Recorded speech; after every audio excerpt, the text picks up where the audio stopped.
मुजफ्फरपुर में एक ऐसी शादी हुई जिसने न केवल दो परिवारों को जोड़ा बल्कि दो देशों की संस्कृतियों को भी करीब ला दिया।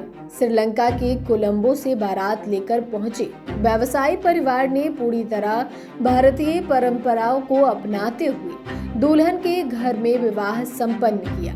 ढोल नगारों और भोजपुरी गानों की धुनों पर विदेशी मेहमानों ने भी जमकर ठुमके लगाए।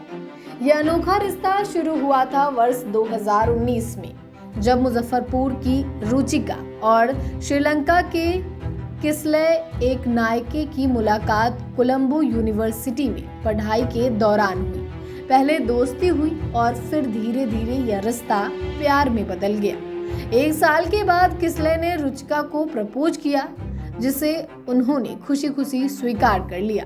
हालांकि दोनों के प्यार की राह इतना आसान नहीं था। जब किस्लय ने अपने घर वालों को इस रिश्ते की जानकारी दी तो श्रीलंकाई परिवार को भारत के सांस्कृतिक विविधता और परंपराओं को लेकर झिझक महसूस हुई। वहीं रुचिका के घर वालों को भी इस अंतर्राष्ट्रीय विवाह को लेकर सवाल थे। इस मुश्किल वक्त में आगे आए रुचिका के चाचा दीपांशु किशोर, जिन्होंने दोनों परिवारों को समझाया और विश्वास दिलाया। समझौते के तहत यह तय हुआ कि शादी पूरी तरह हिंदू रीति रिवाजों से रुचिका के घर मुजफ्फरपुर में होगी। श्रीलंकाई परिवार ने इस बात को सहर्ष स्वीकार किया और शादी की तैयारियां शुरू हुई। जब बारात श्रीलंका से बिहार पहुंची तो शहरवासियों ने भी विदेशी बारात का जोरदार स्वागत किया। रुचिका ने शादी के बाद कहा, किस्लय से शादी का सपना आज पूरा हुआ। हमने कई मुश्किलों का सामना किया, लेकिन अंत में सच्चा प्यार जीत गया। जी भाई, कैसा लग रहा है श्रीलंका में शादी हुई? इंडियन टेल मी हिंदी और कैसा लग रहा है? अच्छा, बहुत अच्छा। कैसे मुलाकात कैसे हुई? कैसे हम दोनों यूनिवर्सिटी में मिला था शिलांग पढ़ाई के दौरान, स्टडी के दौरान? से हम दोनों batchmate. How much yeah you meet with this Nearly 5 years. like okay, what's your name? My name is Rishika Where Kishore from? from Muzaffarpur.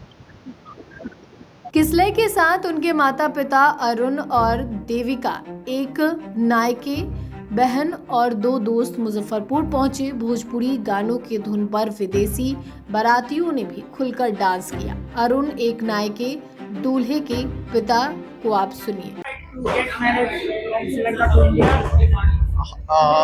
Ask us again, please. How did you? How did you decide your son marriage to Yeah.